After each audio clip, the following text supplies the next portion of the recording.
All right, folks. So I've been playing around here trying to get things right, and well, of all things, YouTube completely changed the way that they're doing the streaming now, and I got to tell you what, it's different.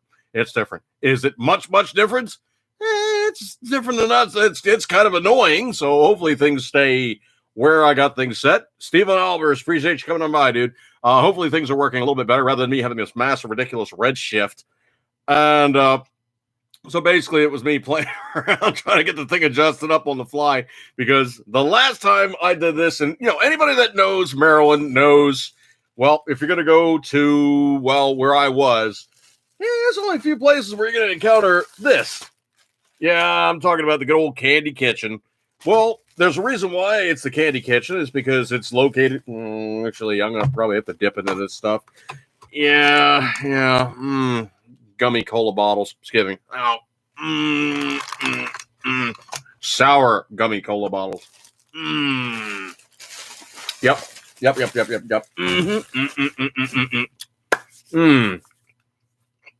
Tasty. Chase it down with some real soda.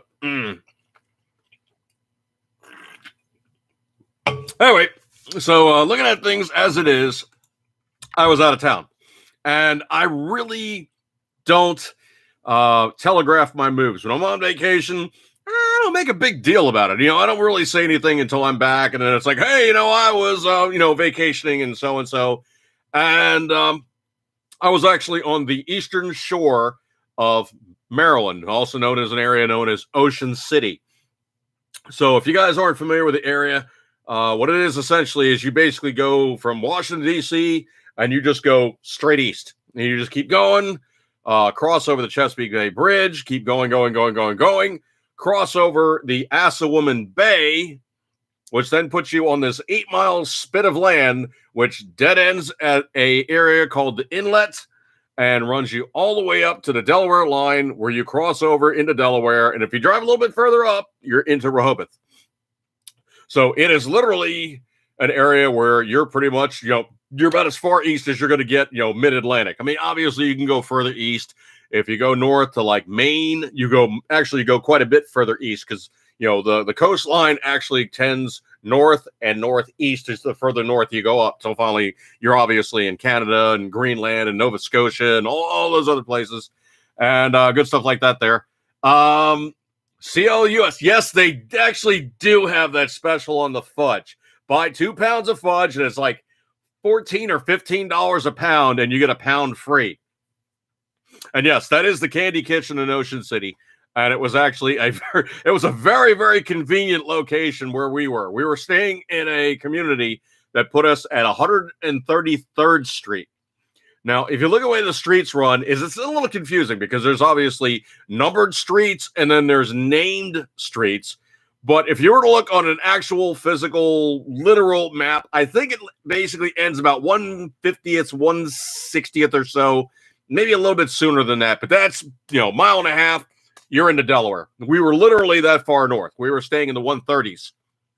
And location-wise in the community, it was actually really kind of sweet because we were staying in a house that literally butted up to a private community of like 3 fingers leading into like this boating area on the back of the house that we were renting. We rented it for a week. We had a boat lift and a personal watercraft lift literally out the back of the house. There was like, obviously a dock, obviously a good sized bulkhead. The spits of land are not very big per pad. I think they're only like 50 feet wide per pad. And the house that we were staying in was obviously not a huge house, but it was big enough for like 10 people. We had 8 people with us, so it was fine. The nice thing about it is if we go out the back door, we were literally access to the bay, the Assawoman Bay, in about 5 minutes, maybe. You just like put your way out the neighborhood and put your way into the bay and you're there. Now, if you wanted to go out to the ocean side, which would be, the way the house ran basically longitudinally east and west. So the west side of the house would be going back towards DC, would be the bay side. Now, if you look at the east side, that would be the Oceanside. That's the easiest way to tell anybody anything about Ocean City is it's Bayside or Oceanside. Obviously, your price of real estate is going to be cheaper on the Bayside versus the Oceanside. You go to the Oceanside and it is slap nuts redonkulous how much money they want to run a place. To run a place for a week the size that we got was about $2K. Now, the thing about it is, if you're staying in a hotel room, it's about $2K plus per week, if not more. And we were thinking it through, and it's like, okay, we're going to rent a bunch of hotel rooms, and we're not going to have kitchen facilities. We're going to be eating out constantly. Sound like very good times. So we basically got a house with a kitchen, and we literally could cook and do stuff like that there. Martina Sasquatch, appreciate it, dude. Coming on in. Hi, dude. They took the Russian ammo from me. Yeah, I know, dude. I'm sorry to hear about that. Well, 8 people putting in, like, Celios, it actually wasn't too terrible bad. And the biggest thing is cooking your own meals because, when you're down at any place that's Touristville, they will light you up. Patriot Fever sounds like the Illinois Farm Ground. Yeah, well, it's basically Eastern Shore. So, anybody that knows the Eastern Shore of Maryland, also known as the Delmarva Peninsula, that's going to be Delaware, Maryland, Virginia. Delmarva literally is a spit of land where it divides up into 3 states. And the best thing I can tell you about it is if you like beach stuff, there's plenty of beach, man. You're going to find plenty of beach.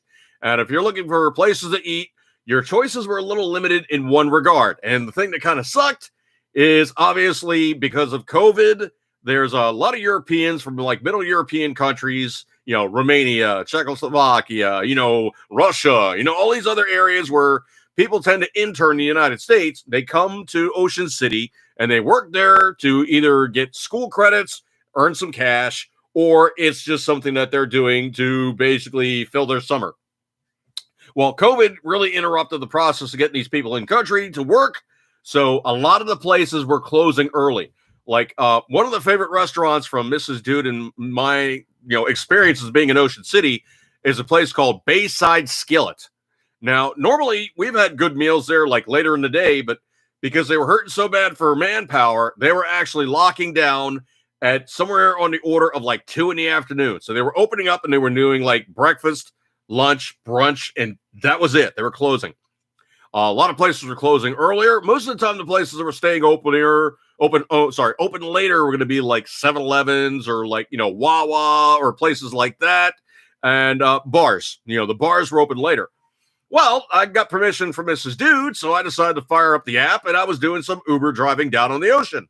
And basically running up and down 8 miles of Ocean City and then running up into Delaware, it's a fairly easy night. I mean, I had a couple times where I went in country, along Route 50, and found myself at the casino. So there was some pickups that I did at the casino that's down there. So, it wasn't like the place was deserted, but it is towards the end of the season. Obviously, kids going back to school, people going back to work, taking, later vacations because, they didn't want to deal with huge crowds. But, you're still dealing with a large crowd if you're in, Ocean City. No matter what time of year you're there, there's just a calamity crush. There's just a lot of people there. And so it was all right. So, yeah, basically, like COUS knows, Candy Kitchen, obviously you're on the Eastern Shore. But you're also in close proximity to Delaware. And Delaware, well, their gun laws are not exactly that great, but there is opportunity where you can go up and support your local gun store, which is something that I actually did do. And if my budget had improved a little bit more, I probably would have gotten more stuff, but I did okay. It's basically got myself some PMag 40s, got myself some regular PMags. I mean, the guy had like 5 regular PMags for like 85 bones. And I'm like, okay, that's actually not a hugely amazing price, but when you start adding like shipping and stuff in, it's actually not a bad price. And I did actually go to a gun store. I did not go to like a big box store, like a Cabela's or like a, one of the other big guys, because Cabela's up in Christiana is one of those little secret areas that people who know, that's where you can find ammo. When ammo is getting rare, you hit the Cabela's up in Christiana in Delaware, and they usually have some stuff in stock. And I've heard it from a number of people that were willing to make the drive, cross over the lines, go into Delaware, drive a ways up. It's actually closer to 95. 95 is like over here. the area where I was like over here. So you basically got to jump over some spits of land and open water and bridges and what have yous and stuff like that. You got to work yourself to a pretty good lather to get yourself from here to there. But Christiana is more like on the Interstate 95 corridor, more inland than I was. Logan, appreciate you coming by, brother. Let's see. Get it red. Appreciate you coming by, dude. Hi, was gone last week. The next day, it rained hard, flooded north of me like 30 miles, and the lake closed home to the water high Friday. Boat launch was roped off the park area, flooded too. Wow, not good. Sail US, we're crossing the Route 50 bridge July 4th, and the whole fireworks exploded at like 2 p.m. Girlfriend thought they'd started early. LOL. I told GTFOH, basically it's a 10-hour traffic jam. Yeah, I mean, we kind of really lucked out in that regard. Is when we went down, we were making a pretty good travel until we got close to the 50 bridge, and then it just stopped. It slowed way down. And so we were poking along until we got over the Chesapeake Bay Bridge, and then we made pretty good time. And then there was a couple more jam ups. Of course, you get around Ocean City, you get around like the main drag along the length of Ocean City called Coastal Highway. It's slow because there really is only 3 ways to get to Ocean City. Well, there's actually 4 ways, but one of them involves your vehicle having to be amphibious. The other 3 ways are going to be coming in from Delaware, so coming in from the north to the south. The other way is going to be Route 90, which is basically you cutting your way through Delaware, kind of looping around to the top side of the open water area of the Chesapeake Bay where it dead ends. You're basically looping around that open area, coming back through Delaware, coming back through Maryland, down to the Delmarva Peninsula, down to Ocean City. Or you can fight your way through on the lower, much lower, like down in like the teens or 20s streets area. So you're like, I said we were in the 130s, so you're down. You're like almost down at the dead end to get to Route 50. And Route 50 is the big in and out. Well, if you get on the Route 50, you'll be with a whole bunch of new friends, and you'll all be poking along, staring at each other's headlights and taillights, and really moving very, very slowly. Because that's the way Route 50 tends to run. It's just not a fast road to hoe. I'll tell you that for dang sure. But anyway, so the trip out there, the trip back was pretty much uneventful. Mrs. Dude was running the Honda Pilot, which was loaded up with everybody. I was running solo, loaded up with all the stuff. And yeah, I got to tell you what, my old Honda CRV was stuffed full. And I do mean like I was finding new nooks and crannies to put things because it was full, like full, possibly you could maybe get like a couple of other things in there, but not much. It was full on the way down. It was full on the way back. And whatever didn't fit with me, they stuffed in little, nooks and crannies in the Pilot, and they made it work. So anyway, that's the way that one worked. And everybody basically made their travels, and no major career-ending decisions on that one. Just basically was, dealing with traffic.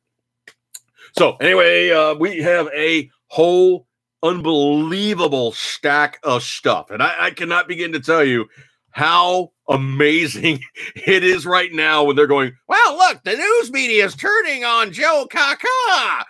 They're not turning on Joe Kaka. They're just trying to maintain some semblance of credibility because, oh yeah, they've been wrong so far, so long, as much as possible about, well, Joe.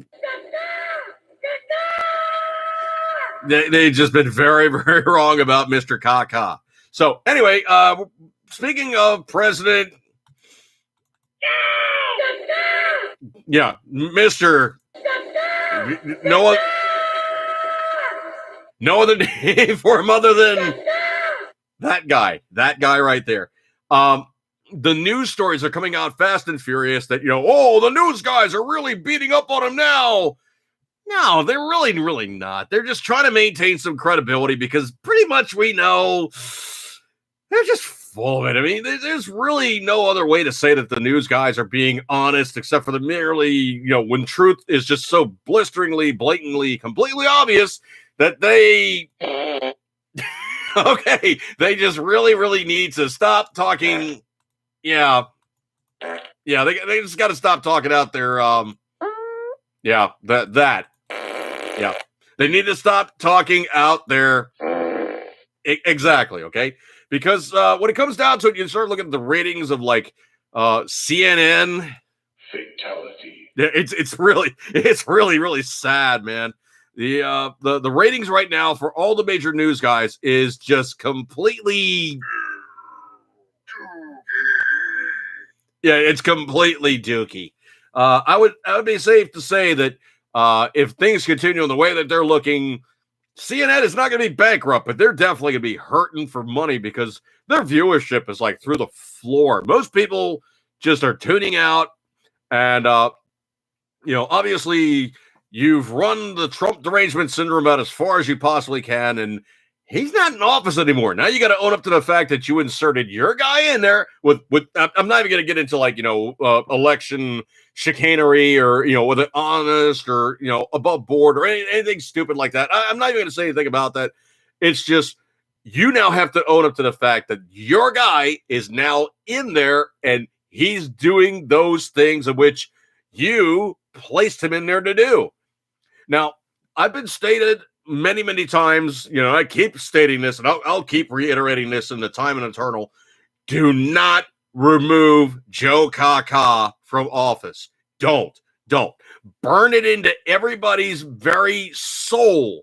What happens when you place somebody like that from a party like that, a group of like-minded individuals, and I'm not going to get into like party affiliation too much, except for it might be a little bit Democrat. I mean, possibly DNC involved, and we have those situations where those guys get put in, and we know them for the fellows of which they are, and they are preponderously, yes, they're preponderously, unbelievably, well, of that stripe on that side of the aisle.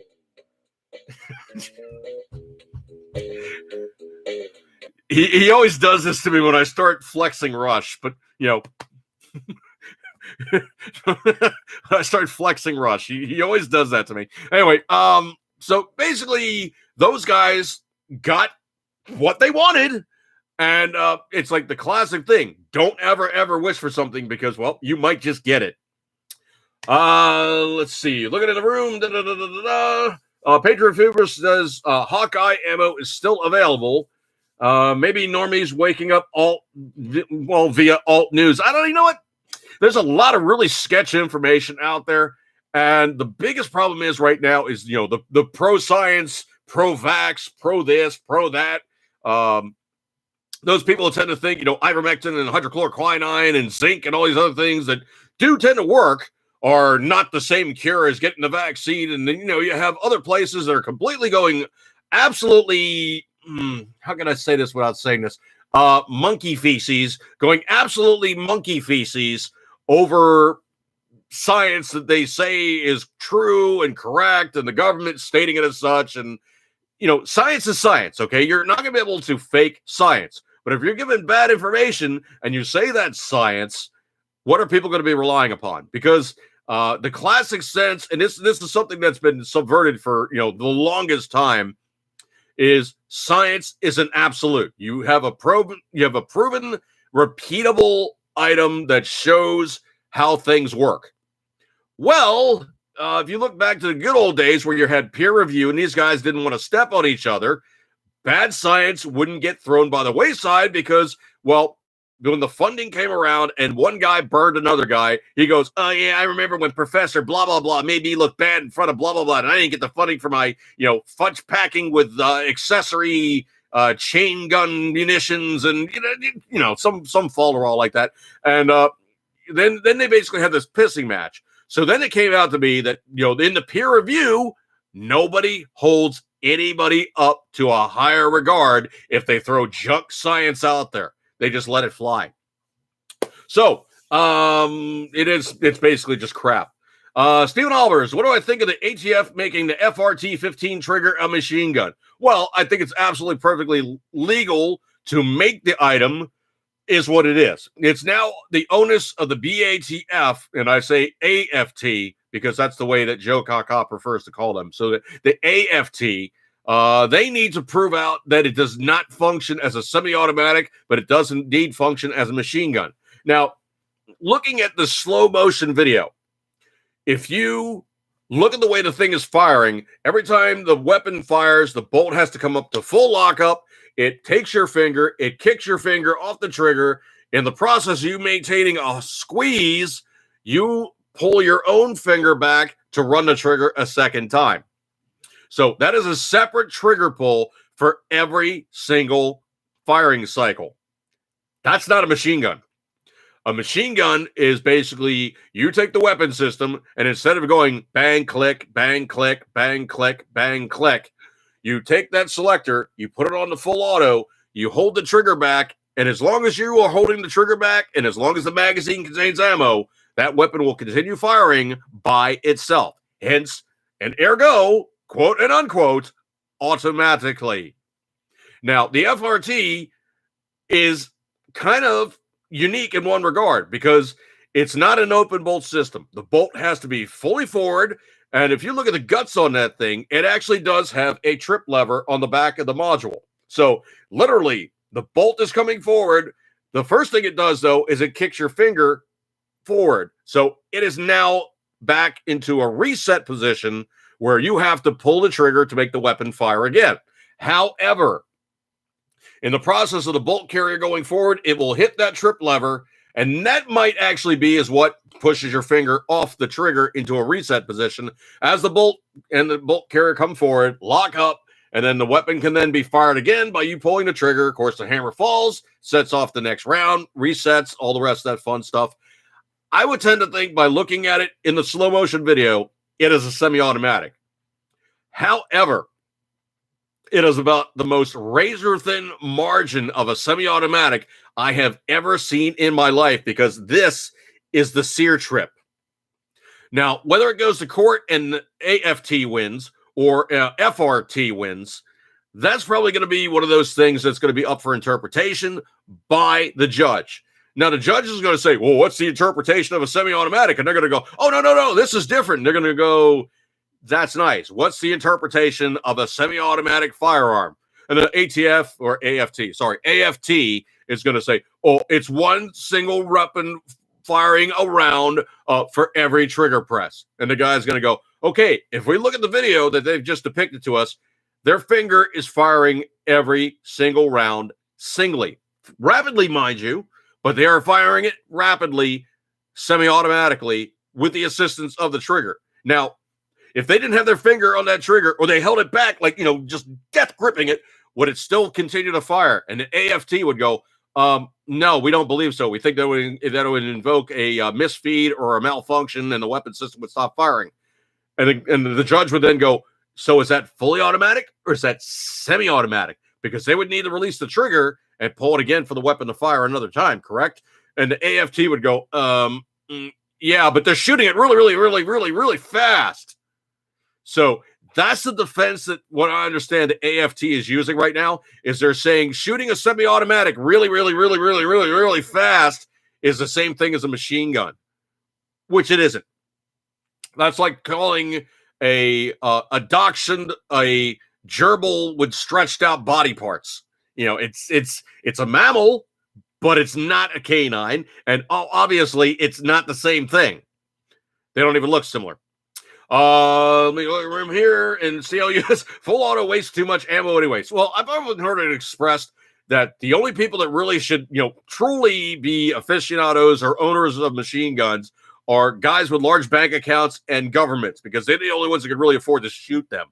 Now, in terms of owning a machine gun, I think all the restrictions that we currently have in place are a full restriction and a full preponderance and questionable under the Second Amendment. Because if you look at the way the Second Amendment is actually written, it is actually requiring the militias to be armed like kind as the U.S. government to defend the homeland. Now, obviously, oh, yeah, well, they want to have machine guns and nukes and planes and this, that, and the other thing. Okay, first and foremost, you have to understand how much it actually physically costs to run these things. The mere cost of running daily, one day at a time, to run an aircraft carrier the size of which we currently have boatloads of all over the planet is $31 million a day.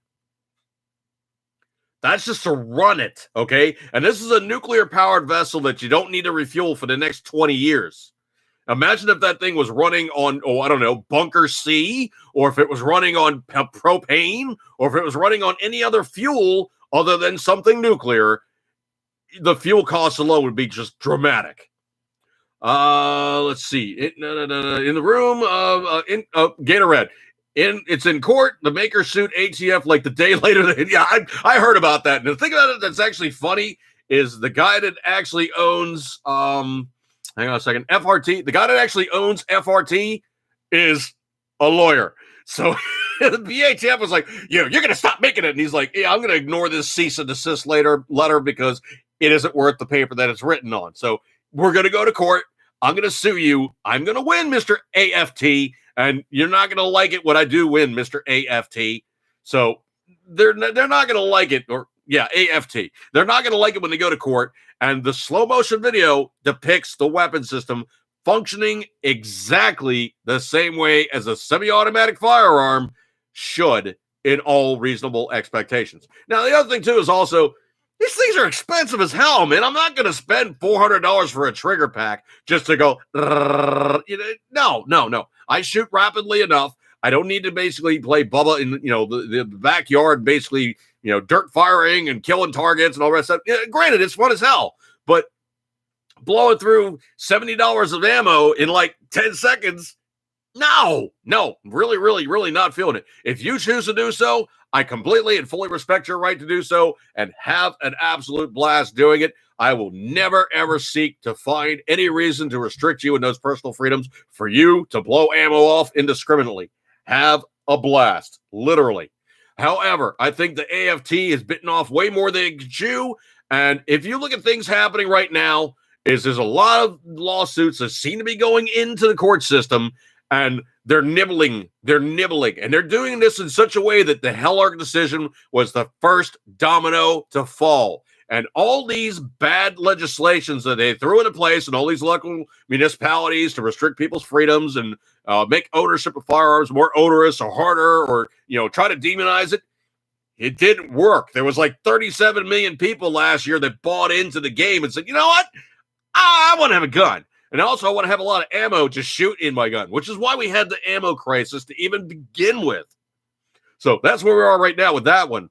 The Patriot Fever, dude, you are using facts. Liberals don't allow for conservatives to do that. That's one of the things I've always heard. It's like, that kind of, how to argue and win if you're a liberal. It's like, get loud, keep interrupting because, obviously you can't counter the argument with facts. So just be loud, disruptive, and keep attempting to switch up the subject, screaming, feel-goodisms and just, attack phrases and all these things that really are just, circumspect to be seen as not even part of the argument, but basically a distraction device because they really truly can't counter the facts at hand.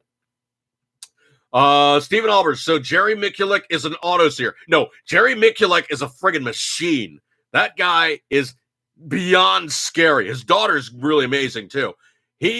I've seen him run and gun a Barrett 50 at like a cyclic rate that's like right up there with a Ma Deuce. He just picks the thing up, throws the magazine in there, racks it, goes, okay, let me get my timer going. Boop. Brrr, woo! Hey, that was fun. And, he basically like rips the target in like about 3/4 of a second, rips off like 6 rounds. The guy is just absolutely phenomenally, unbelievably accurate and fast. He is a machine.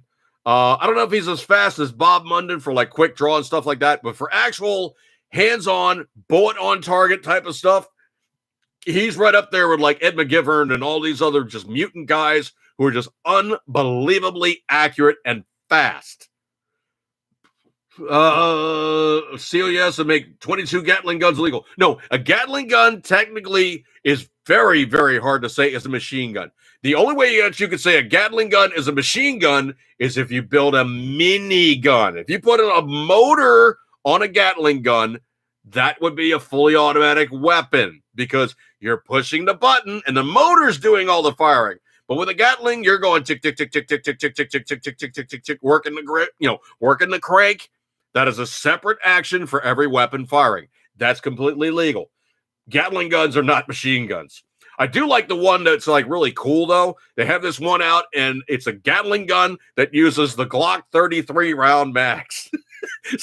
So basically, you take this 9 mil Gatling gun, go clunk, and just go tick tick tick tick tick tick tick tick tick tick tick tick tick, and you're seeing 9 mil casings falling out the bottom. Pull that out, stick another one in. Now, there's actually a science behind that they actually were thinking through. Because if you look at the original Gatling guns, I'm going to grab a magazine here as a stunt magazine. Okay, so you know what? Let's just do this right. I'm going to grab a 40, and I'm gonna pull a 40 right out right now. Yeah, fresh.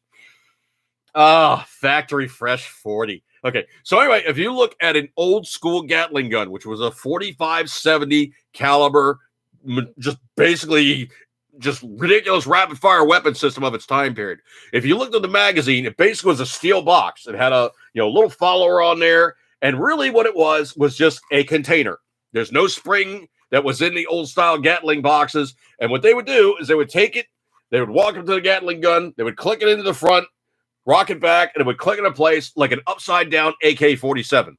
The magazine would then be in there, loaded to the gills with 45-70 rounds, and then it would go tick, tick, tick, tick, tick. And if you look at the movies where they use these things, you can see them working. So it's going, and you see the follower dropping down because it was a gravity feed weapon. Now, this Glock mag guy literally uses a 30-round Glock mag stick and just goes bloop. It just plugs into like one corner of it in the back, and then you just work the crank, and it just goes and goes and goes and goes and goes. Delta Rosie, appreciate you coming on by, brother. Let's see. I'm thinking about taking a trip to DC for vacation. Any fun places you would recommend? Well, if you're going to go to DC, that's kind of a sloppy casting. Magpul's being a little messy. Anyway, any fun place you can recommend in DC? Okay, right off the bat, 3 places I will tell you to go with no restrictions whatsoever. Go to all the Smithsonians. Go to the Aerospace Museum. Then drive out about 25 miles or so.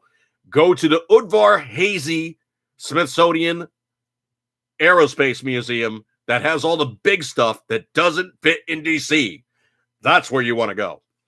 Let's see. Also in DC, you know what? This is funny as hell too, man. If you get on the highway that basically takes you from the BW Parkway and takes you over to the Virginia side to go back down towards like Reagan and Crystal City and all the rest of that stuff, it's called 695.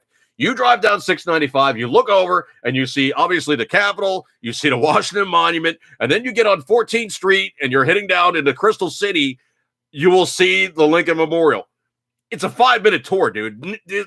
DC is small, okay? You can cover the place in like a day, easy. So just hit all the Smithsonians, hit the Aerospace Museum, Udvar Hazy. Boom, done. And 2 of those places are in DC. One of them is outside of DC. That's it. Let's see. Looking over here. Gator Red. Crank device worked 5 times. It jammed. It did that, and it got worse. Well, it also depends on how the Gatlings were tuned. Some of them were crankier than others. Some of them actually worked pretty good. And more than anything, it was the speed at which you cranked a Gatling gun. Modern iterations weren't using rimmed cartridges. They were using better technology. The tolerances were better. Obviously, they had Teflon bushings and stuff. So, all that stuff coming into play. And the modern Gatling guns, read like the stuff mounted underneath the A-10s and, obviously the 7.62 miniguns and obviously the 223 miniguns. All those work better because modern technology is just better tolerances.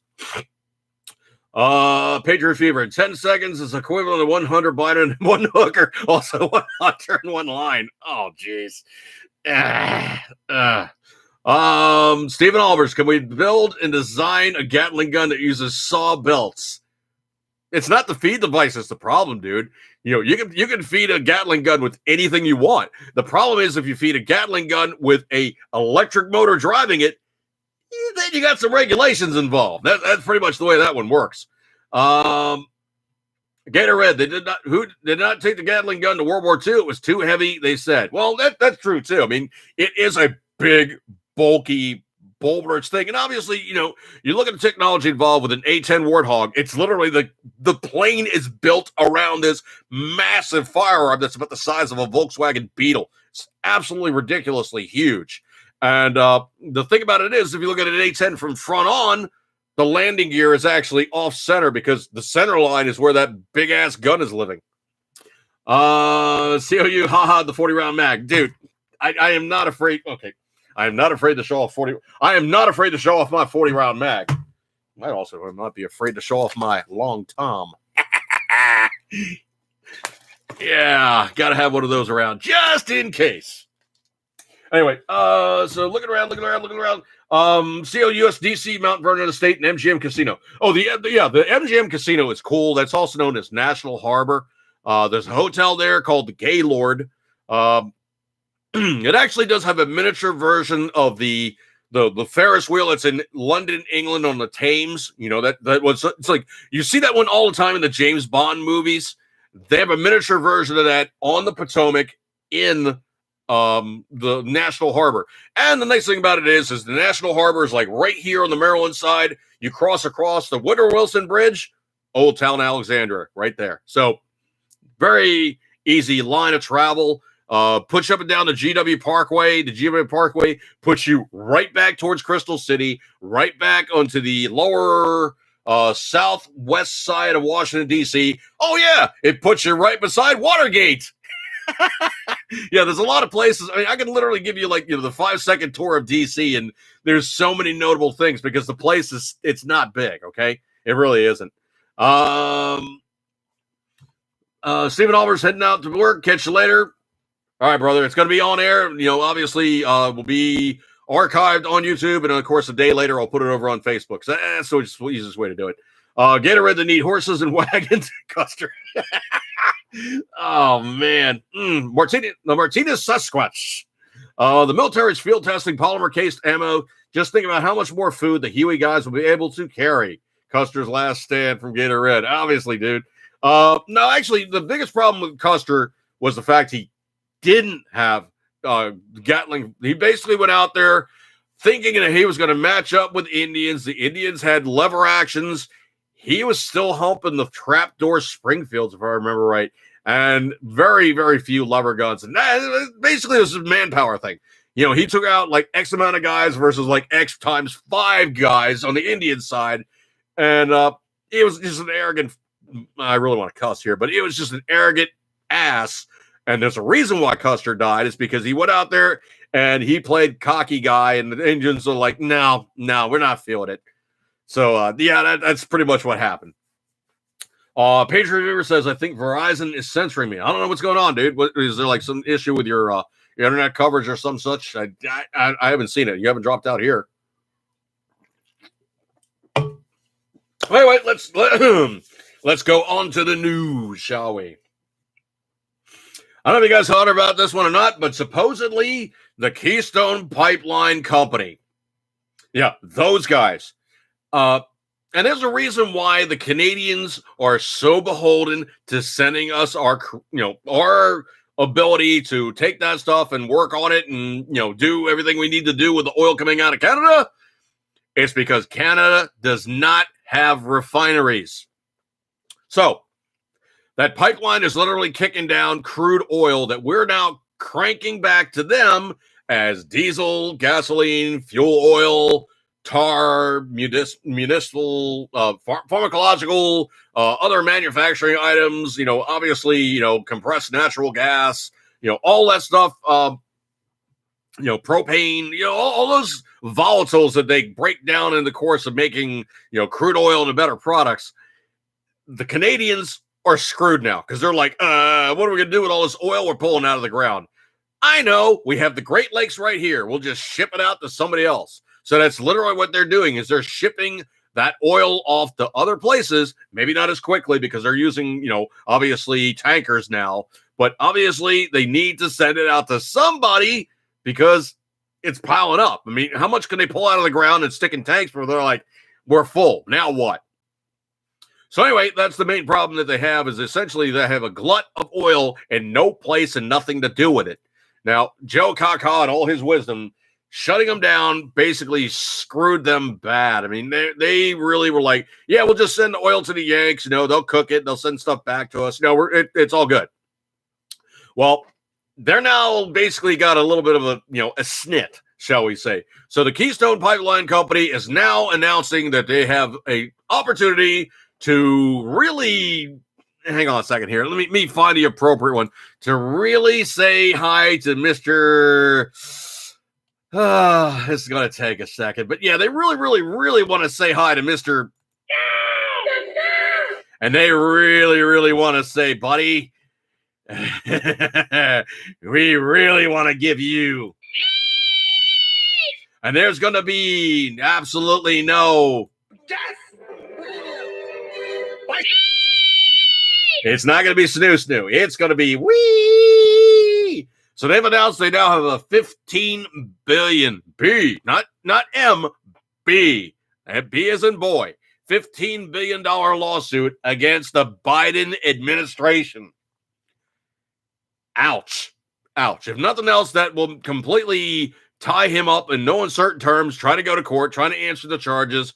And the U.S. government's going to be like, we got lawyers, but this is kind of, this is like these guys are coming after you, man. We don't know what to do here. So, yeah, exactly. Like Logan's saying, there's no refineries in Canada. They kick their stuff down to us. We crack it, cook it, and send it back. Nothing personal. It's just I'm sure that they're like, okay, we have plenty of land, but why are we going to build a whole bunch of stuff for 25 to 30 million people when the Yanks have 330 million people? They probably burn more gas than we do. So, yeah, there's that. Scroll. I don't know if you guys heard about this one, but this was absolutely the most divergent from reality political sidestep I think I've ever personally heard in my 50 plus years of existence on the planet. But supposedly there was an interview between George Stephanopoulos with Joe Kaka. And he said, Stephanopoulos said this, quote, "What do you think about the Afghans falling off the C-17s? Joe Kaka responded thusly, "That was 4 days ago, 5 days ago." Dude, doesn't matter how many days ago it was. You saw people clinging to the outside of a jet cargo plane falling to their deaths. That's all you got to say is, that was a couple days ago. Yeah, possibly the most blasé, well, I'm going to say it, most blasé asshole statement I think I've ever heard a politician make in public statement. Holy crap, man. Wow. Obviously, the poll numbers are not being kind to Joe Kaka, but there was a poll. This is posting up from dailymail.co.uk. You're going to play that Lumbaugh thing again if I keep doing that. Well, anyway, it said that there's a new poll, and it suggests that Trump would win the election today because women and black voters regret their choice, and 14% would choose another candidate. What? Holy crap. If the next election were held today, Trump would beat Biden 43 to 37%. 51% of voters say Biden is more to blame for Afghanistan than Trump. The numbers come from a new Rasmussen poll taken on August 16th and 17th, so literally just like last week. They're hard evidence of voters' discontent with how Biden is handling the crisis. Rasmussen's latest data comes as poll aggregator show Biden's favorability dipped below 50% for the first time during his presidency. He ain't been in there that long, and it's already falling like crazy. Wow. Trump would score 43% of the vote. 14% of people would just pick some other candidate, but the survey didn't specify which. Biden beat Trump in November 2020 with 51.3% of the popular vote compared to Trump's 46.8%. But this time, according to Rasmussen, Trump would win back more women and black voters. Okay, why the women and black voters diverted over to Joe Kaka, I really, truly have no idea why these guys did these things, because pretty much everything that Trump said he was going to do for women and minorities, he did. He made promises that he followed through on. It wasn't like he was going, yeah, okay, I now in, screw the chicks and the black guys. Yeah, they serve their purpose. I'm here. Donna Rosie, Kaka's response is as bad as Hillary's. What difference does it make? Response to Benghazi snafu. Well, here's the thing. And this is the biggest one yet, Delnor, was the fact that Hillary was not in public office as the president of the United States, being interviewed by a big news guy such as George Stephanopoulos. Yeah, that was blisteringly blasé of her to say, but we pretty much know the feelings of the Clintons in terms of the U.S. military and pretty much how they have just a full-on disregard for anybody wearing the nation's uniform in service as such. It's been well stated just how rude they were to the Marines as the honor guard in the White House. It's been well stated how many times, basically Chelsea was saying obnoxious things, literally just blasé, if not ignoring the military guys, just flat out rude. Hillary was just like just blatantly cursing at them, which for a Marine is pretty much a standard way of speaking. It's like, you basically call us something and cuss us out. It's just like, I'm sorry. I've been cussed out better by people in better areas than you. And I was usually being shot at the time. Patriot fever. Come on, man. Exactly. Oh, man. So the survey was conducted between August 16 and 17 amid the U.S. chaotic withdrawal from Afghanistan after 20 years. Thousands of deaths and more than $80 billion basically expended.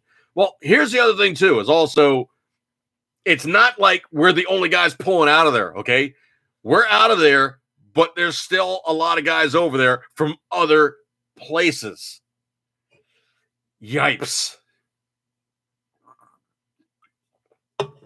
That's why the British Parliament came down on Biden as hard as they did, because they're like, oh, you bloody arse. You just left our men hanging. Yeah, literally. He left NATO guys basically with their stuff in the breeze. Yeah. CLU said, did I get vaxxed? No, I got better than vaxxed. I actually got COVID, so I got the antibodies. I'm good to go. I don't need that crud. Biden's about to start a war over the vax. Well, bad information supplied to people who are easily led or just not able to see whole pictures. It's stuff that they're going to probably worry about. I personally don't. I'm really not in that realm of, oh my gosh, I got to get the booster, or I got to get this, or I got to get that, because I know the science of it. Okay, and if it does become a problem, hydrochloroquine, ivermectin, and zinc. And the thing is I take a lot.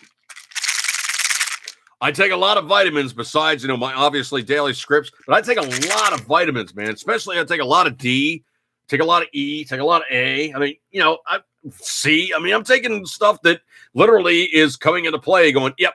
This is stuff that he needs to take to continue the fight. And, obviously if you, well, I don't always eat the best, but I do take a lot of supplements. So I'm filling in the spaces and the holes where obviously crud food doesn't really give you the stuff that you really, really need. But the other thing too is also if you're eating better than just, styro food all the time, you're doing better than a lot of people. If you're eating vegetables, if you're eating fruit, obviously, I know there's that thing about oh yeah, the whole grains are bad for you because, they contain the X, Y, Z and, this, that, the other thing. If you're eating whole grains, you're probably eating better than most people that are eating white bread, because if you look at standard baked goods, they got to add vitamins because there's not a whole hell of a lot going on in there. Let's see. It's Patriot fever. There probably is a problem. Notice how the election fraud has fallen out of the news cycle. Oh my, because it's not newsworthy anymore because they got Trump out. That really truly is the only thing that really mattered. Now also there's that FBI thing going on, it exonerates Trump for the January 6th riots.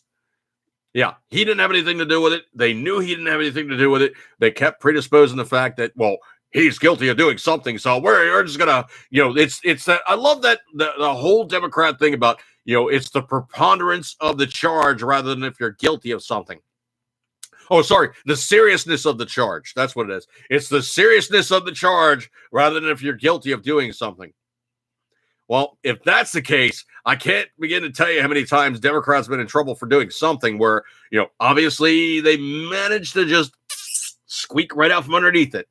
Yeah, Say you, not getting the vax, half of America isn't.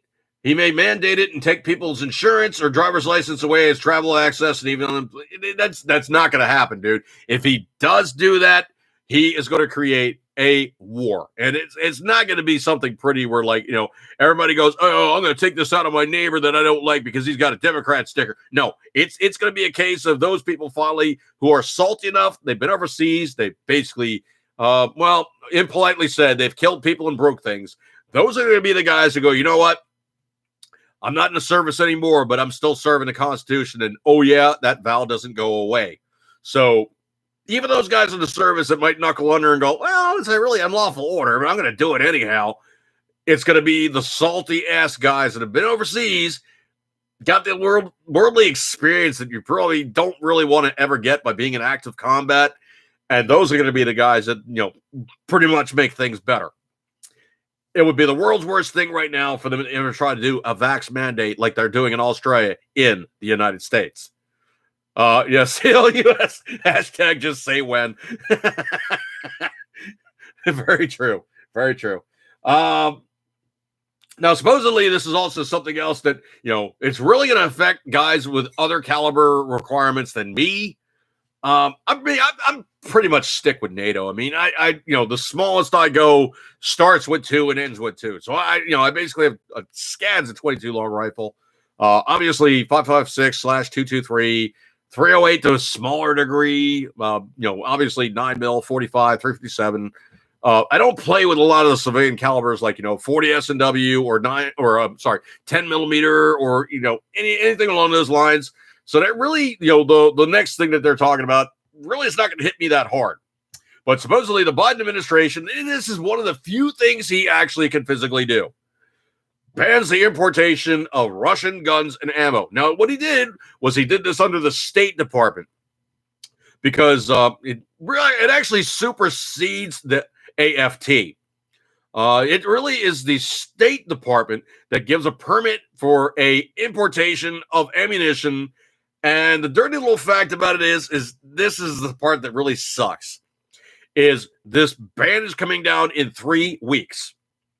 The process to obtain another importation permit from the State Department takes about 6 weeks. So this isn't by accident. Now, the only really good news about this is anybody that has that permit and they have active importation occurring currently, they'll still be able to import. However, that ammunition that's coming in will probably be the last ammunition coming in until another administration says, you know what, this really truly is caca from Joe Caca, and we're just going to not allow it any further. Truthfully, though, there really should be some legislation put into place. It's not going to happen right now with the Democrats basically controlling both houses to some degree. Obviously, it's not going to happen with legislation with them controlling the Congress. However, I really love the Democrats going about this. Oh, yeah, well, we have a mandate. We got the majority. Guys, you got 5 seats. If you lose 3 votes, you are hosed. You don't proceed any further. If those guys of yours are afraid of getting their asses handed to them next election time, which is probably going to happen, they might not just basically follow along in lockstep and do everything that you say they got to do because they might be deathly afraid of losing their jobs. So anyway, looking at things as it is, they got this importation thing locked down and, no more guns and ammo from Russia. Okay, what if it's coming from Czechoslovakia? What if it's coming from Romania?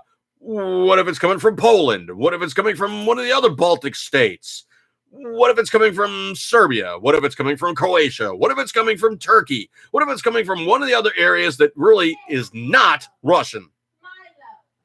So any of these things that they've thrown into play, and they're now saying, oh, beat chest. Yeah, we have full control of the firearms industry. And I got to tell you for a fact, right now, it's not looking good for the AFT, especially not looking good for Chipman, because Chipman has been found out to be that, how do I say this without saying this?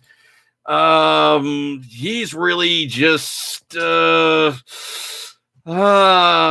might be just, Yeah, Shipman is just full on dookie. Yeah, that's him. He's just a wet fart in the wind, and the chance of him getting his position in as director of the AFT not looking good. And I remember one of the interviews that was going on. Basically, the senator's like, "So, how do you feel about blah blah blah?" This is a very stridently Southern senator. Was like, "Well, how do you feel about so and so?" Well, if you look at the policy of the AFT, it states that no. What's your policy? He kept going on reiterating the policy of the AFT versus his personal feelings. Never mind the fact he is a gun control suck-up who's on the boards of gun control organizations, and he's a known quantity. So it can be stated very simply as this is he wasn't giving the guy the answers. And the senator even said it. He said, look, if you don't answer my questions, how am I going to know if I can approve you or not? I might actually have to vote against you. And he was kind of like, well, that's the policy which I would be following. And he's like, so basically you're stating it. And he just, at that point, the senator was like, so basically you're stating at that point that the American people should not be owning firearms. Semi-automatics should be banned. This, thing. It's like, I'd be following the policy along with the AFT. And this, that was like his mantra robotic answer. Every time that he got his back against the wall was like, oh, yeah, that's not comfortable. Yeah, I really can't give him a good answer on that one. He's a weasel, okay? That's the easiest way to describe Shipman is he is a weasel. He's a professional butt bung, has been in government for entirely too long, and he's a bureaucrat of which the stripe, level, and depth and breadth we don't need in the AFT. We really, truly don't need that kind of a butt bung in there. Let me scroll. Voting machine investigation launches in Colorado. More of the same. I'm not going to get into that. But this is going to be the well-known. Hang on a second here. I got the appropriate sound effect. Well, no. No, that wasn't it. Well, no. Yeah, no dookie, okay? Well, no dookie. The FBI finally proves that Donald Trump had nothing to do with the January 6th insurrection. No. I don't know about that one. Okay, that works. No dookie. Obviously, he didn't have anything to do with it, okay? Stop. This is obviously the best emblematic, newest iteration of why you don't allow tyrants to disarm your society. This being coming and is from ammoland.com. Latest iteration, folks. It took how long for this to happen? No time at all. The Taliban is disarming citizens. This should be a lesson on the Second Amendment. No kidding. Posting up from ammoland.com, alarming reports are emerging from Afghanistan. The Taliban insurgents, now controlling the capital city of Kabul, are, quote, collecting weapons from citizens, end quote. Should underscore why so many Americans fight to protect their Second Amendment rights. No snap. Reuters broke the news that the unidentified Taliban, quote unquote, official justified the gun sweep with this explanation, quote, we understand people kept weapons for personal safety. They can now feel safe. We are not here to harm innocent civilians. No, you're a bunch of, I really, really want to say something that's going to get this video blocked on YouTube. But let's just say they're a bunch of religious extremists, and they do not ascribe to the way, shape, and breadth and depth of freedom of which we espouse. It's not reassuring the report came at the same time the Sun was reporting, quote, the Taliban reign of terror has just begun as fighters are reportedly going door to door with kill lists and women face torture and execution under brutal new rules. Okay, I'm going to introduce you guys into a phrase here, and it's called Kitman and Taqiya. Kitman and Taqiya is two Arab phrases that basically say that you can lie to somebody to avoid offending them, and also if you're dealing with an infidel, you may lie openly to hide your personal choices and your methodologies and why you're doing the things that you're doing. So I don't trust these guys as far as I can throw them. And personally, if I had my choice, I would probably just be using that classic line from the movie Aliens. It'd be better just to go to orbit and nuke it from space. It's the only way to be sure. I would make the place glass. This is another one of those quote unquote seems stories. Yeah, I don't know if you guys caught up with this one or not. This one coming in from TuckerCarlson.com. U.S. officials are investigating as dangerous vaccine side effects seems more common than previously thought. Seems more common. Get used to hearing that phrase when they're going, oh, it's only a little bit. It's not happening everywhere. It just seems to be happening. Even as the federal government is demanding more people be vaccinated against coronavirus, questions are being raised about the side effects associated with one of the 3 vaccines allowed in the United States. One. Officials are exploring evidence linking the Moderna vaccine to inflammation of the heart, also known as myocarditis, in younger adults at a higher incidence than previously thought, according to the Washington Compost, also known as Pravda on the Potomac. Side effects have been reported in virtually all forms of coronavirus vaccine, but health officials have maintained a strict party line that the benefits of getting the vaccine outweigh what may be termed as the rare side effects. And I put the may in there because it only seems. The Post, citing, quote, 2 people familiar with the review, end quote. So the Compost is good with only 2 people saying, it's fine, it's good, just keep doing it. Said the officials from the Food and Drug Administration and the Center for Disease Control and Prevention are examining data from Canada indicating the Moderna vaccine may pack a higher risk for young adults, particularly men under 30, than the Pfizer BioNTech vaccine. I'm just going to say Pfizer. Pfizer's got some issues too, okay? It's not like it's free and clear.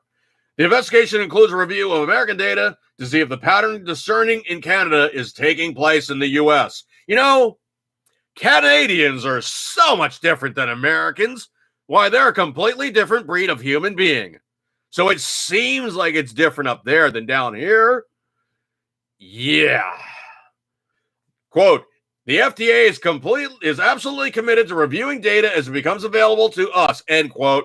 FDA spokeswoman Stephanie Kokomo said in a statement, quote, we have previously communicated about myocarditis and COVID-19 vaccines, and if new information changes the, quote, risk-benefit profile, end quote. And I'm putting the quotes in there. We will update the public accordingly, end quote, on her part. The report renewed the ongoing debate over the vaccine on Twitter, of which Twitter was probably going, oh no, we can't allow this. We better get this off before it looks bad. Do not trust. Okay, here's the easiest way to read Twitter. Excuse me 1 second here. The easiest way to read Twitter is you look at all these names. And if you see a name making some pro-vaccine comment and they have the circle with the check mark, that is a professional agitator, a professional butt sniffer, just brown noser. Got their nose so far up somebody's asshole that they're basically poking out their own mouth.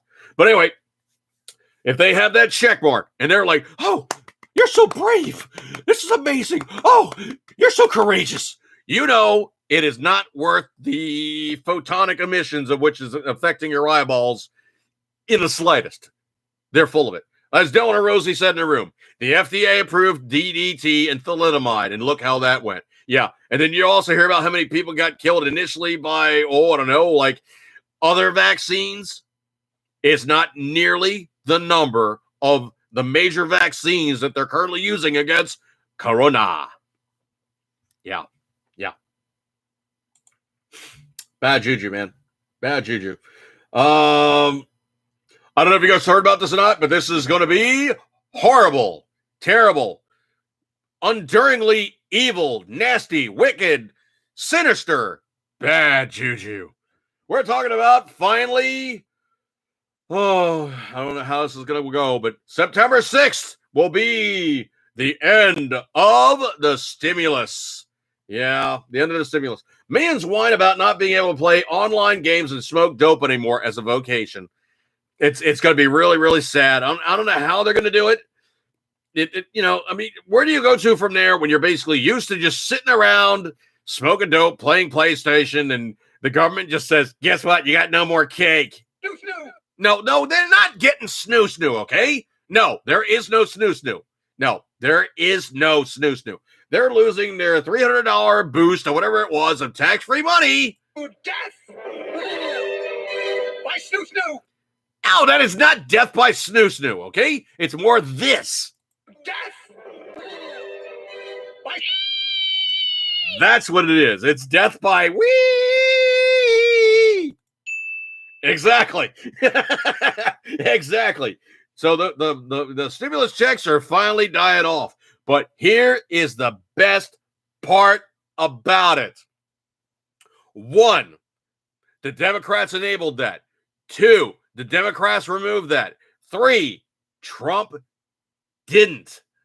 This is going to be something else that is huge, something else that's going to be just blatantly bad to be around. If you're a Democrat and some Republican goes, hey, those stimulus things, I didn't enable them, I didn't take them away, but I'm not the guy that was, had anything to do with it. If you want to find somebody who's a guilty party for giving it to you and then taking it away, remember, the Democrats did that to you. I didn't do that.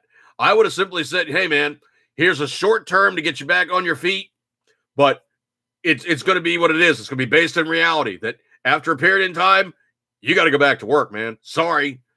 I would have been honest about it. I would have said it would have run X amount of time. I wouldn't have been one of these guys that basically kept dragging you along. And then all of a sudden, when things were looking like, everything was just ticking along, no problem. I'm going to stop giving you the gravy.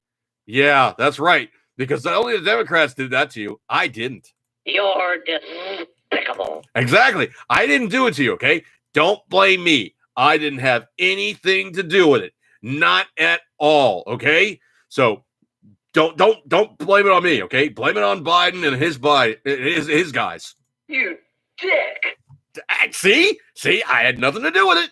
I'm just, on my side of the aisle, telling them the way that I think things should be happening, but they don't listen to me, man. If you got an issue with getting it and then getting it taken away, the Democrats did that to you. Remember that in the voting booth. This is actually something that had me in tears. Supposedly, people are dosing themselves with farm-grade ivermectin.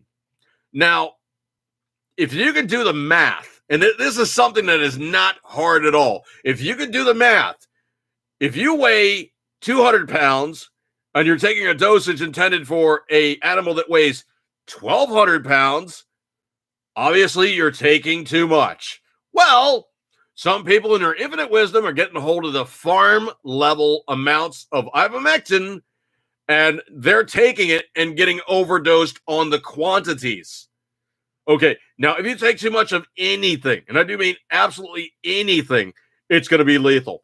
If you get rained on, you just get wet. If you're underwater, you're going to drown, okay? It's all in a dose.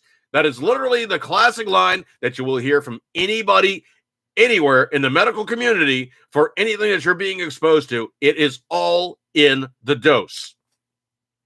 Can you go to Chernobyl and walk around for a while? Yes. Can you live there for 6 months? No. It's all in the dose. Scroll. I don't know if you've heard about this one too, but supposedly there was a person. I'm just going to read the story here real fast. The guy was 21. Guy's name is quote unquote Justin. So I don't know if that's a real name, fake name, or what have you, but was told he needed to be vaccinated. So he got the jab in order to attend his college. Within 24 hours of receiving the second dose of Second dose of Moderna. You go ahead and block this. I don't care, Facebook, YouTube, whatever. Bite me. He began experiencing chest and heart palpitations, fever, and flu-like symptoms. A day later, his dad brought him to the hospital when he was admitted and diagnosed with myocarditis, inflammation of the heart muscle. Doctors said that had he waited to be seen, the damage to his heart could have been permanent. Wait, whoa. You guys keep saying this is a minor thing. It's not that major if you have myocarditis. If you're young, it's something that, most people just get it, and it's, slap on the wrist, nothing major, it's just a mild side effect. Most times it seems, notice that seems again, it seems most people affected with myocarditis truly don't have any long-term health effects. It's a temporary thing. They also said they had noticed an increase in heart issues being seen in the emergency room. He was the 6th patient they had seen that week. They hadn't connected the dots before, but planned on raising awareness about it going forward. Justin was sent home within a few days and being treated with medicine. He has scarring and continues to struggle with throbbing chest pain weeks later. Justin and his father went to get the word out about what happened to him and stop these vaccinations from being mandatory for college students, for anybody for that matter. They believe everybody should have the freedom to choose whether they get it or not and be informed of the risks. Wow. Just wow. That's like that whole other thing about those people who are immune to certain things, those people who are more able to contract certain things. Everybody is different, okay? If you load somebody up with something, potentially it might do okay. Potentially it might crash and burn. There's people that if you give them something, they might not react well at all. There's other people that you give them something and, they basically, it's like about the same thing as sipping spring water. So it depends on the individual. Truly, it depends on the individual. Let's see. Scrolly. Oh, speaking of people with COVID, I don't know if you heard about this one or not, but fully vaccinated liberal leader has been hospitalized. Who got it? Double jab man? Why, that would be Reverend Jesse Jackson. He's been hospitalized with COVID-19 after being fully vaccinated. How does this happen? He's supposedly safe because he's had all the shots. Yeah. Speaking of somebody else spoken like, the son of a Nazi, and truly, he is the son of a Nazi. Gustav, of the same last name, was a party member of the Nazi party. Was he a war criminal? No, but he still was a Nazi. I'm talking about none other than Arnold Schwarzenegger. Yes, father was Gustav Schwarzenegger.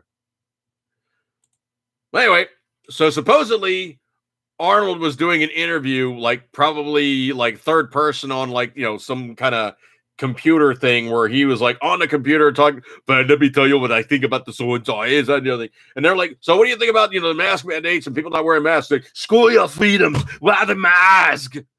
Yeah, he literally was stated as saying, screw your freedoms, wear the mask. Personal liberty, asshole. I seem to remember reading somewhere, back in the 60s or 70s, you were I hear all these Democrats talking about, controlling this and being all over everything and, being everything in control. And, he wasn't really exposed to and liking socialism. So he's like, so who's the other candidate? And they're like, oh, it's Richard Nixon. He's like, okay, I'm a Republican.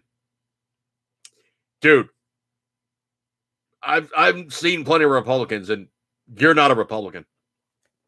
As soon as it became time for you to run the third or fourth largest economy on the planet, you went hard left. You were not the governor. You were basically a socialist dickhead. So anyway, this is now blowing up in his face with a spectacular hurry. So much so that he's already had one company who's like a major sponsor to his vacancies and competitions.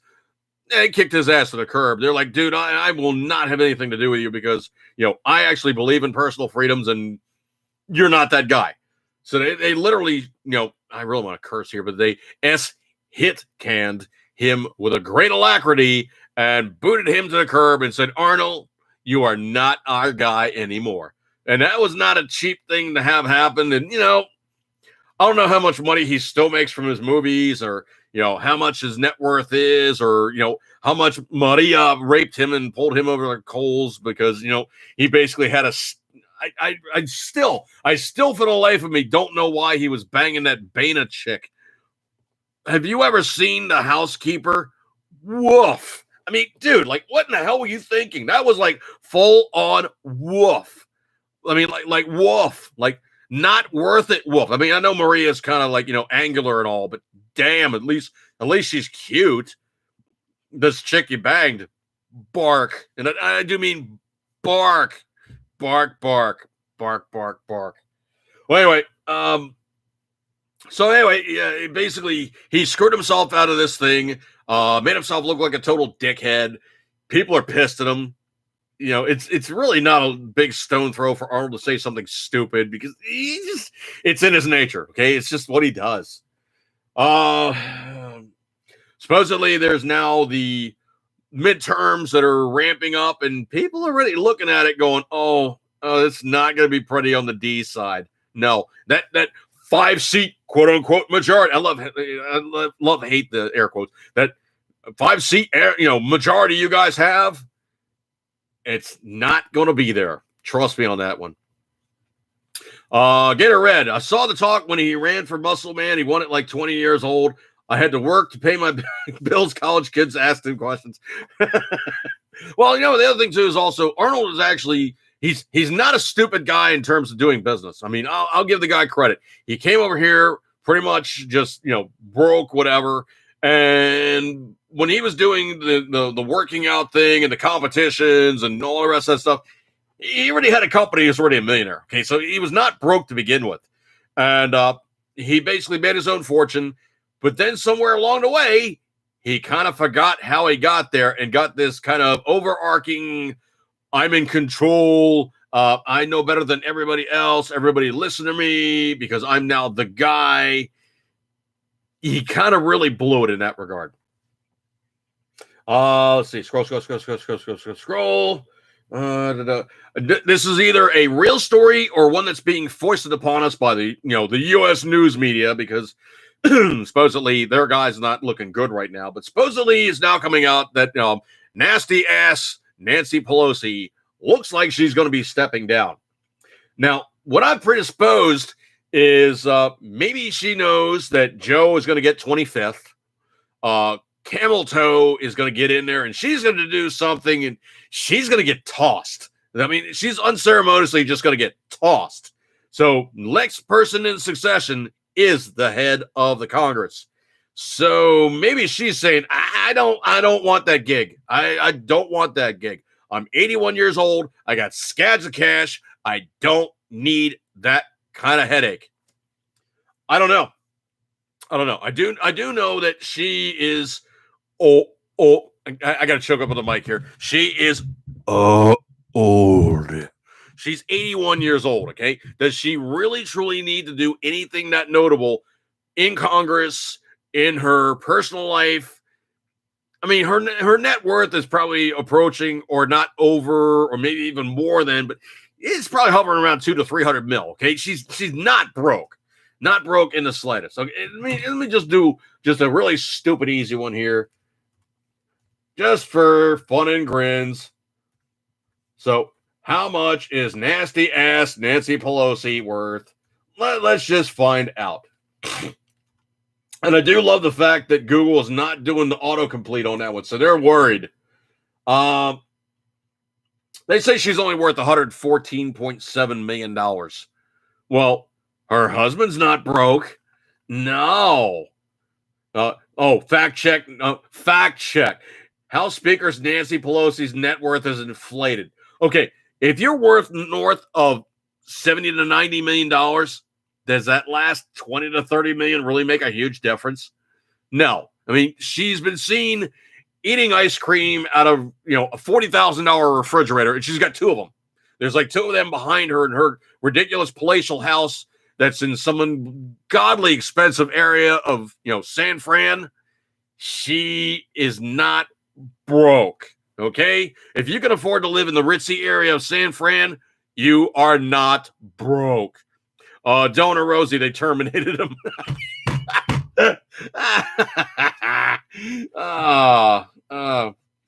Donor Rosie, I think Arnie wants us to wear Arnie Halloween masks. I don't know, man. You've seen him recently. He's looking kind of scary. Like, basically, it's like, cat and hurricane kind of a thing. Like, they tried to tighten it up. They tried to tighten it up. They tried to tighten it up. Before you know it, he's going to be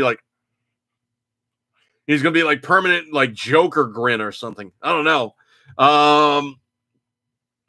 Gator Red, she saw the writing on the wall. It's time to head for the bunker. Yeah, well, couldn't happen to a nicer see you in Toledo. This one, I saw this one, and this one positively disgusted me. Now, I see this as pure politics. They need to be fired, and they need to be prosecuted for refusing to treat people. Supposedly, more than 75 doctors walked out of a South Florida hospital rather than treat the unvaccinated. Doctors in the South Florida hospital walked out to their duties to treat sick patients and do a publicity stunt because of a number of patients were unvaccinated for COVID-19. Yeah. So basically, this is Palm Beach Gardens, Florida. I don't know where that is in respect to West Palm, but I've been, obviously up and down the coast of Florida. Let's see. Quote, it's truly reflective of frustration to see behind me the doctors have gathered. Some coming off the shift to come out here, gather to try to tell people, please, first of all, ignore the nonsense absurdities here about people and say in public meetings, they recognize the value of what a vaccine will do. Yeah. Okay. Everybody is not sick with COVID, okay? That's just how the world turns. Everybody is not sick with COVID. No matter how much you guys insist that, a guy coming in with traumatic motorcycle injuries who's pretty much a puddle on the, the gurney as you're wheeling him in, and you give him a little bit of a eat and give the instant check and he tests positive for COVID, he didn't die from COVID, okay? Dude is basically splatterated on the roadway and comes in pretty much DRT or dead right there. It wasn't COVID that killed him. If you have old people who have pre-existing ailments, and it's the pre-existing ailments that are pretty much got them like teetering on that knife's edge of living and dead, and then they get COVID and die from COVID, it wasn't COVID that killed them. It was everything else tagging on. Then finally COVID was like, I know, I'm going to be the guy that puts the nail in the coffin. It wasn't just COVID that killed them. Pre-existing ailments weaken your body. Long-term ailments weaken your body. Most of the time you have old guys, they die from three things. And I said this last time. Most time, old guys die from three things. It's going to be heart attack, stroke, or pneumonia. Excuse me, middle finger. It's going to be pneumonia. So basically what it is the bug is figuring out eventually how to fight its way past the defenses on some old guy whose immune system was kick-ass at some point and has fought off everything for an entire lifespan. But guess what? That one bug figured out the key to go, ow, I got the lock open. Come on in, guys. And then they have a party. So the last thing that whacks you is COVID does not mean you died from COVID, okay? If you had pre-existing ailments, it was just the last thing that actually got its foot in the door and said, okay, I'm now the reason why you're dying, but I'm not the only reason you're dying. So, like the whole thing with Kumo and sticking all the, the sick people in with the old guys, that's another person I think should be basically, in one of Dante's lower infernos, but that's just me. So anyway, obviously, if you're dying as this last thing that basically piles on, you're not dying from just that, okay? There's other stuff that was leading up to it. And all these doctors pulling this game, every single one of those guys should be in court and having to answer for what they did, denying treatment to people. Oh yeah. What about your Hippocratic oath? Do no harm. There's a whole statement in there about the Hippocratic oath about being under mandated inoculation and vaccinations. These guys really seem to forget about that part where during the ethics training of their medical school, they're like, my politics override that. I'm not even going to worry about that stuff. So, truthfully, a lot of doctors right now, they're riding that ragged edge of politician versus doctor. And their judgment, I see, is just not good. Anytime you basically blow off a patient because, you're making a statement about, I'm not going to treat somebody that has this, disease. How do you think it happens normally, when you're walking basically the hallways of the hospital? You're being exposed to all kinds of stuff. And truthfully, you could be that guy that has the whatevers. Or you could be exposed to the guys that has the whatevers. It's all politics. It just sickens me. It really, truly does. Okay, so I do have one last thing to show you guys. And I got them both also now at the same time so I can show them to you. Yes, this was the previous. Yes, this was the one from 2019. This is the last, which was 2021. That's right. I had the Oticon stuff. Was it better this time or worse this time? I don't know if I would say it was better or worse, but I think people are trying to make up for lost time because there was the 1 year that we were missing in between where they just didn't got opportunity to attend anime stuff. So maybe they kind of pulled out the ethers and said, I really, really want to attend, even if, I think things are a little riskier or I have to deal with the mask mandates and what have you. And it was fine. I mean, we did an okay show. Everybody seemed to have an okay time. Some of the cosplay, like I said, was just really, really cool. But I'm going to be doing another one too. So that's going to be coming up, I think, in February. There's going to be one that's actually happening in National Harbor. So I'll give you more information as we go along. I am going back to OC, the band that I do work for. They got a gig, and that's going to be. Hang on a second here. I'm going to uncork the brain. Let's see. That's going to be. Hang on a second here. That's going to be on the 6th. So 9/6 on an OC at Fagers Island. So Fagers, Fagers Island. I will be doing a gig there and have some fun. So that's going to be the DJ guy doing their stuff. My band hits the stage at 10 o'clock. So you got a chance to come on down to OC. Be sure to see me. So I'll be doing that gig and be a lot of fun. So I think I'm going to break on this one. Eco Contender is always, you know what, you love it. You guys get a gold star for attendance. You have many other places to go, but you decided to hang out with me. A little bit of a long one tonight. Guys, I had some more steam in my sails, so I was able to do such. I appreciate your kind attentions, and I got to file these guys for future reference somewhere, but I got more to play with. Yay! And I have been standardizing more on the 40s versus the 30s. I don't know why it is. I think it's just, 10 more. Yeah. If you can't go to, 12, at least go to 11. Go to 11, okay? So I'm going to break up with this one, guys. Have a good one. I'll catch you guys later. This video will be posted up momentarily or as soon as possible over on the Facebook side. You can find me also on Gab as gab.com/dudejerky80s. Twitter is 80spcc. And, of course, you can see me live, obviously, here every Tuesday. On Facebook, it's Dude Jerky 2, and unbelievably enough, I still haven't gotten another 30-day. I don't know what I'm doing wrong. I mean, I'm still on Facebook. So apparently, I guess I must be on my best behavior, or maybe they're less anal. No, they're always anal. It's just maybe I haven't done anything to rise above the fray. So I'm gonna break over this one. So catch you guys later, and have a good night, and see you next time. See you guys.